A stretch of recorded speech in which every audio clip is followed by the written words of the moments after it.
Thumbnail. Spoilery, like, review thing.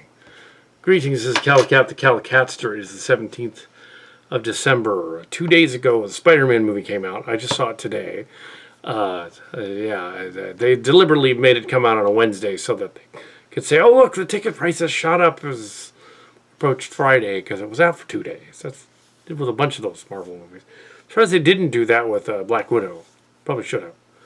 And the Expendables. And the previews were Morbius and the Batman. And that was the trailer with the Batman trailer with the car at the end with the mob boss. The car is like a hot supercar or something. It's sort of Shadow of the Bat, young Batman. Yeah, which they kind of already did a little bit with the Nolan verse with the first one, but yeah. Anyway, Morbius looks like a weird cross between the Lost Boys theme music was played during it, but cross between Blade and the Lost Boys and a little bit of Venom. A different kind of Venom though, Bat Venom. 2 Bat movies. Jump into Spider Man movies. The Sony Columbia Pictures, slightly Marvel but slightly not Disney Marvel thing. Doctor Strange, Spider Man crossover. Spider Man, not Batman. Spider Man. First impressions on it. Spoilers a tad later. It was very cool. As we approach the Claire Awards this year. Let's see which got Best Picture. We got several Marvel movies this year, and some DC movies. Again, because of the pandemic. Nice to know. All right, so into this. This is not Into the Spider-Verse 2, although there was a preview for that on the other movie that I saw. Into the Spider-Verse 2. This movie has a little bit of Into the Spider-Verse in it. They have some nods to it. The Joe Campino website, trying to guess about who the Goblin was and Defoe and the other guys that show up, was half right and half wrong about who the Goblin was. Half right and half wrong. Yes, they did blot out one of the other Spider people. But he's in the other trailer, so they blotted out of one trailer, but he's in the other one. Many Marvel movies, C'est La Vie of the other Trek websites, kind of have the same formula. The third act is always a big fight. The middle act is the breakup. They always do that over and over again. There's some sort of you use a template over and over again. One DC doesn't use, and therefore, tried to use with Aquaman, it did a fairly good job with that one. In the first Wonder Woman movie, they tried it. The second one, not so much, but then they kind of, DC, they shot their wad, didn't do it right. Spider-Man, though, into the new Spider-Man. A very awesome, excellent movie. If you liked the Sam Raimi ones and you liked the Dan Webb ones, you'll like this one too. So we have, there's a hint. So this is the third of the young guy. The young guy. And I'm blanking on his name for some reason. Third of the young guy. And the new guy. He's actually in his early 20s, but he's playing a teenager. He does a really good job playing a teenager. Story-wise, plot-wise, you get into... it's immediately after J. Jonah Jameson is on his sort of Alex Jonesy type of website declares that he's outed Spider-Man for being a murderer about Mysterio, whoever he's a bad guy. The other Spider-Man didn't need to contradict that. When Spider-Man is basically on the run, and Tobey Maguire, Andrew Garfield, and the other guy. For some reason, blanking on the other guy. Doesn't matter, but it's the new guy. Okay, so his MJ is called Michelle Jones in honor of the on-location character, which is interesting. Even though why? Yeah. Anyway, so we have, yeah, so the three of them go to the Sanctum Sanctorum because they want to get help from the Doctor Strange. The Doctor Strange theme plays in a very similar way to the trailers. I did not see the last trailer. I want too much given away. See the last trailer, would have given away like way too much. Yeah, because it totally would have. Yeah, they go to him and he immediately decides to cast a spell, making everyone forget Peter Parker Spider Man. Even though Wong, who's briefly been playing the Sorcerer Supreme while he was gone for 5 years, even though Wong is doing that, he doesn't stop him at all. And they make the spell that ends up opening the multiverse from the. And it's point of them realizing the multiverse exists and what if exists and all that. Because they hinted at it in Spider-Man Far From Home. That it wasn't exist. And then they did some TV shows that really with the movies, though, they shouldn't be really interacting that much with the television show people because the movies. Because what if you don't watch the TV show? It confuses things. It makes things weird. But then again, they did the Eternals, which is very weird. Jack Kirby, Eternal.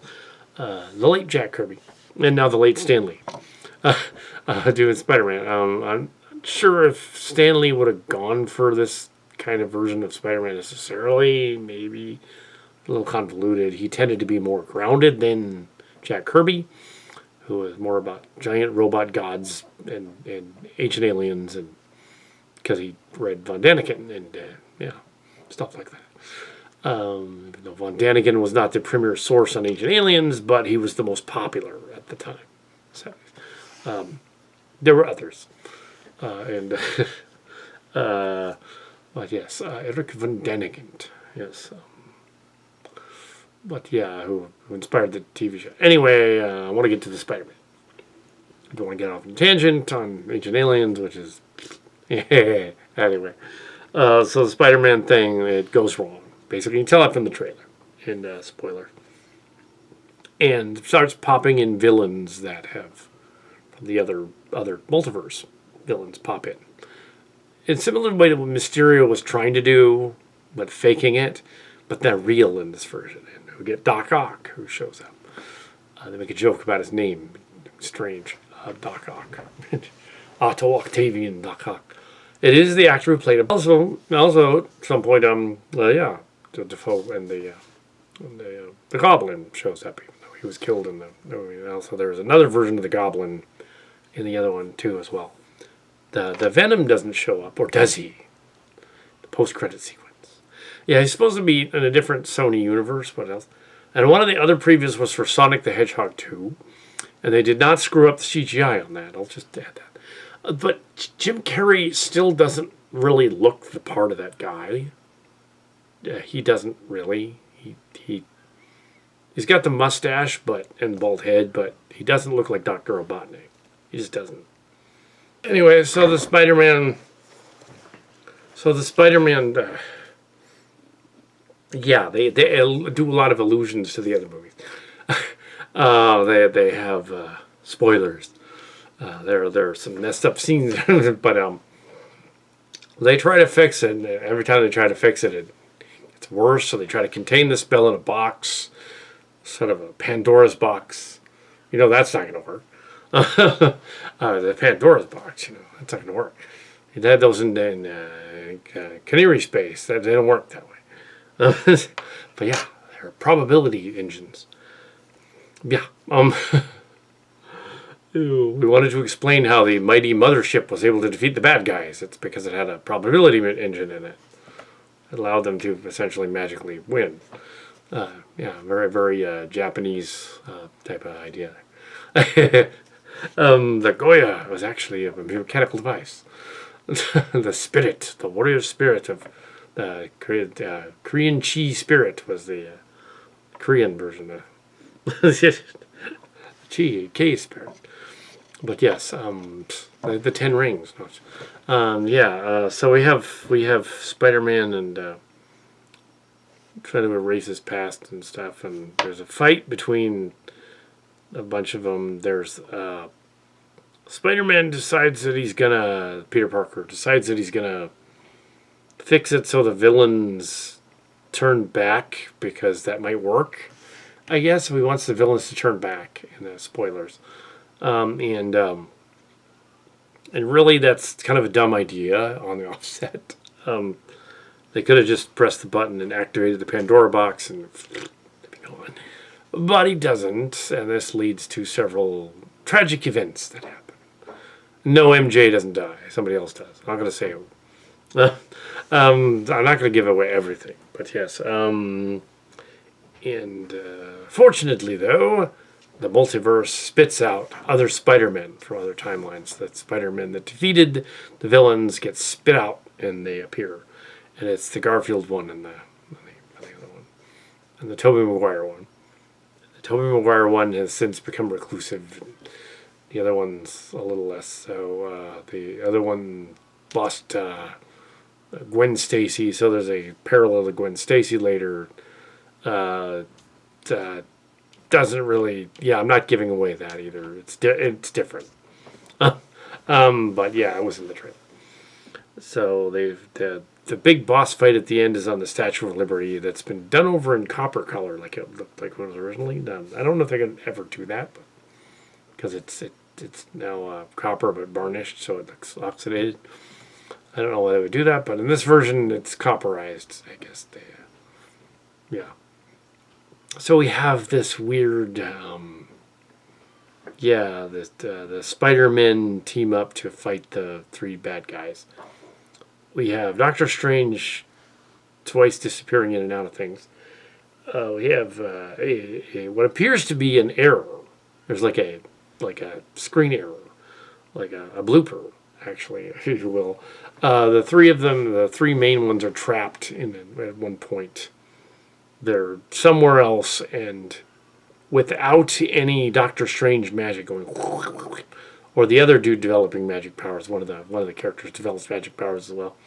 There's no special effect there, so they're just like, and they're suddenly there, and it's like I think that was a screw up. They needed to actually show something magic happening there, and they didn't draw it in. So they've got all this other fantastical stuff. Yeah, Spider-Man and Strange fight in the mirror universe.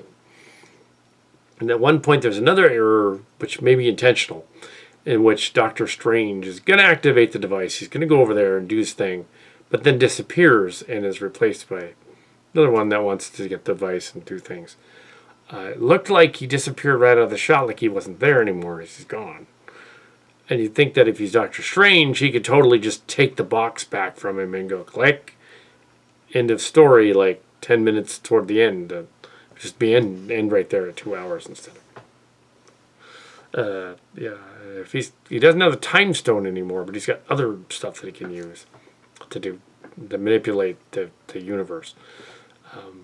And if he's got that much energy, you think he could stop the universe from having the other stuff. So yeah, there's this kind of, and then how the trick they use at the end is basically the MacGuffin of, he can, do certain things that'll make it all erased, but then why don't you just say it's a dream, because it's the cop-out. It did look like a snow globe at one point, so there you go. There's the Happy broke up with Aunt May, but I didn't know they were an item. At one point, Happy's in it a few times. It's one of the directors, John Favreau, I think. I think that's who that is. And so we have this. I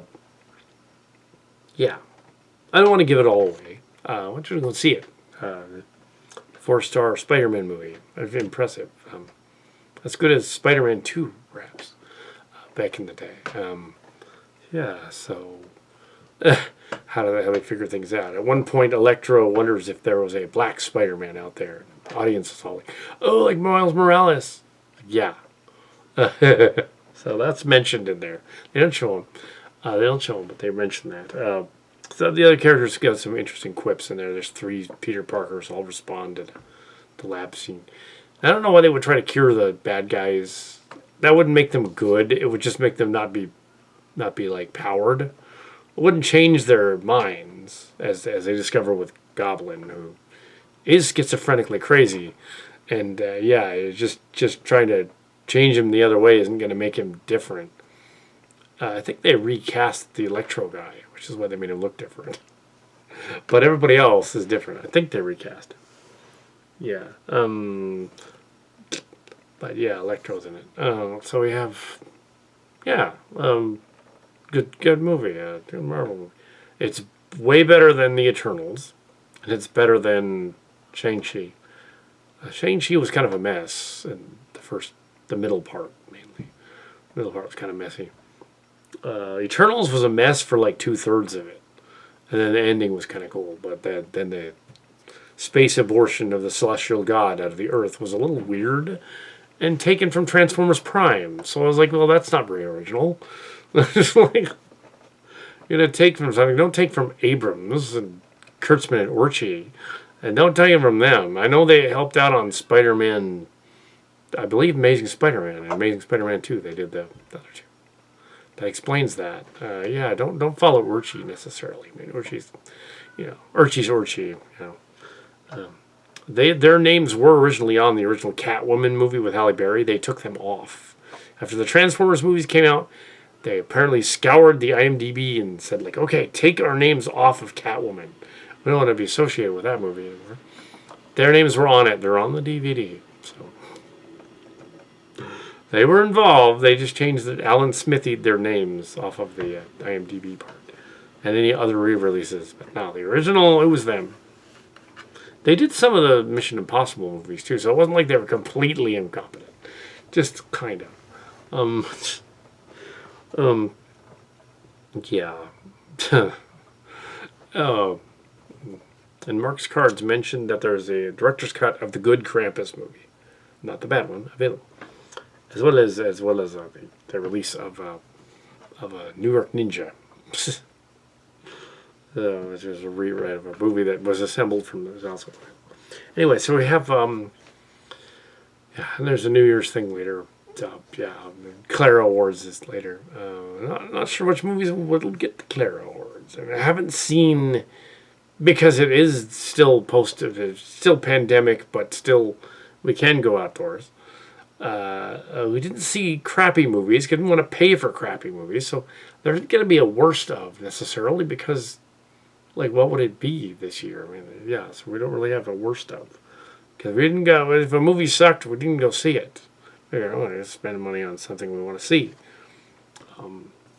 Yes, we did end up last year eventually seeing the Mulan movie. That was last year, and Artemis Fowl. That was last year.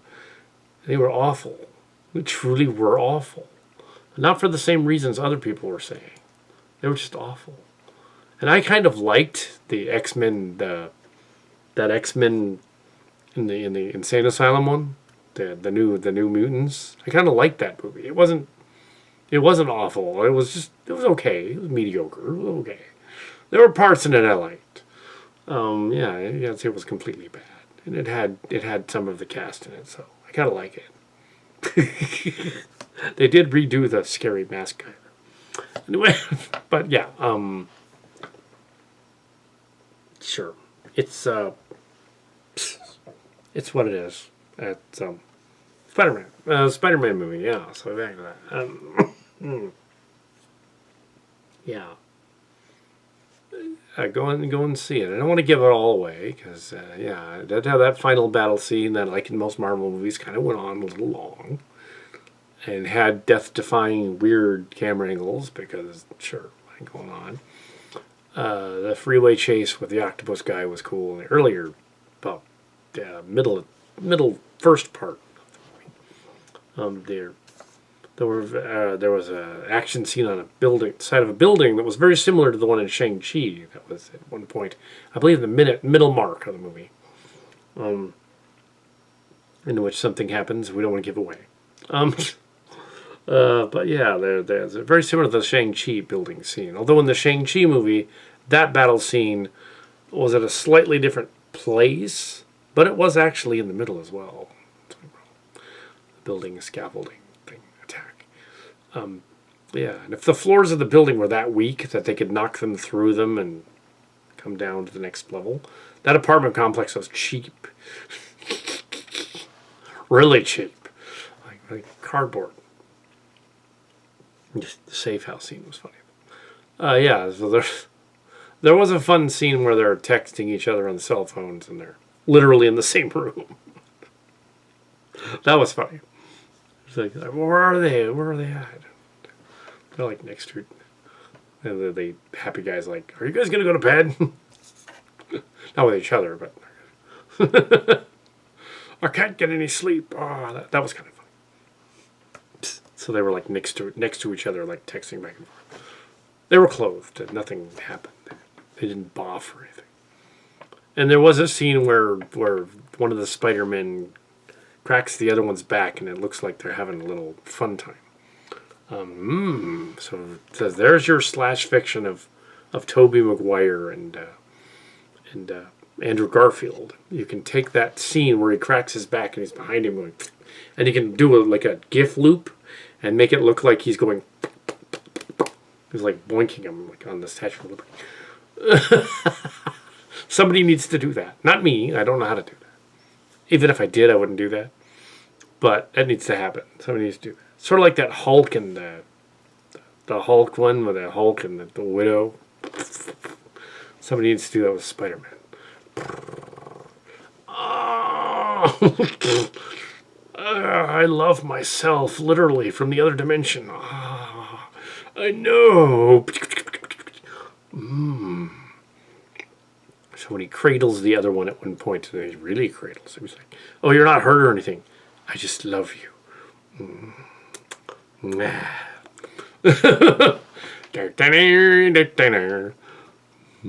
Stanley would be like, what? They're not like that. They're not gay at all. They're quite straight. They got a girlfriend named Mary Jane. Okay. Or the one that has two first names, Gwen Stacy. Psst. Or the other one. Or whatever. Michelle Jones. Or maybe in one universe, he's in love with J. Jonah Jameson. That'd be interesting.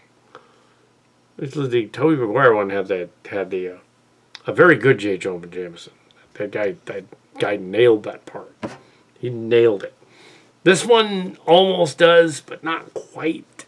Not quite. He's too Alex Jones-like. It's a little too on the nose. There was a joke about that in there with the van. Oh, Spider-Man's a loser. He's only a fan. He doesn't have any friends. And then they cut to like Jameson in a van doing his reporting. Like, you loser. You don't have any friends either. No, Spider-Man does have friends. Yeah, that was funny.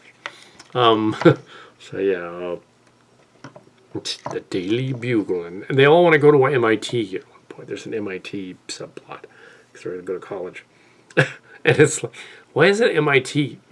Michigan Institute of Technology. Why is it all MIT? My father might have went there for radio school back in the day. But yeah, I think he did. Never did though. I did, yeah. Father went there, but yeah, it would have been the one in Michigan, I suspect, not the one in New York, I guess. Yeah, I don't know how to do that. Yeah, the places they're in don't quite gel together because they filmed it in Georgia and Quebec, so it's like, it's not quite New York. They made it look like New York, but it isn't quite. It's Quebec and Georgia. Whenever they show a bombed out place, it's Georgia, and whenever they show it, it's Quebec. Because a lot of the hurricanes destroyed parts of Georgia, so they're like, we'll just film there because it's already devastated, so we can mess around and just leave it in places, which is kind of messed up. So, that is messed up. And so, yeah, Spider-Man. No Way Home. Best Marvel movie of the year, certainly. Yeah, so. And the best Marvel cartoon of the year is, of course, the Luca movie. I think Ray of the Last Dragon was earlier than that. I think it was late 2020. I have to check that out. See that. Otherwise, there's two of them. There was a newer one just recently. The one that I saw where I saw that preview for that other movie, the 60th animated movie. Yeah, the house, the one with the house. Yeah, Encanto, that magical house. That was cute, but I wouldn't say best of the year. I'd say it's cute. I might have said it was best of the year when I reviewed it, but the Raya movie's a little better. Luca's a little better. It's fine. It's cute. It has the one character in it. If they said character deserves the Oscar, the girl deserves the Oscar, but not the whole movie. Sort of like how Parasite, the director, deserved the Oscar, but the movie itself was Best Picture compared to some of those other movies that came out that year. Not necessarily. Best Foreign Film, yes, but Best Picture. There was a Marvel movie that year that was Best Picture. Come on. But yes, but yeah, the director, yeah, sure. Yeah. Who went on to do a Marvel movie. What you did. Yeah, it's called The Eternals. Yeah. I think that's who that was. Yeah. And won another Oscar. She won the, or was that Borderland lady? That was a different lady. But yeah, no, I think she did both. I think so. Or Borderland or whatever it was. No. She did the Eternals. In some ways, that's what's the problem with the Eternals, is that she was trying to do a drama out of superheroes, and that doesn't really work. You kind of can't do that. The universe of superheroes is so fantastical and weird, and things are going on that it's very difficult to do. It's not impossible. Drama with superheroes. It always comes out, it's melodramatic. It doesn't come out quite as, what they were trying to do. The Eternals had issues. Same issues that some other people have seen. It was not one of their best. It was not as bad as, say, Iron Man 2, or Thor the Dark World, but it wasn't as good as Thor Ragnarok. It certainly wasn't as good as even the Spider Man movie.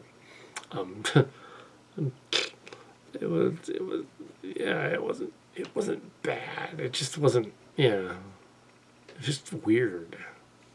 And not that I disagree with it on the Christian sensibilities level. It was just that it was an odd choice of ideas. It just, like, they showed too much, didn't tell. In some cases, I guess they really wanted to show, like, the alien or whatever.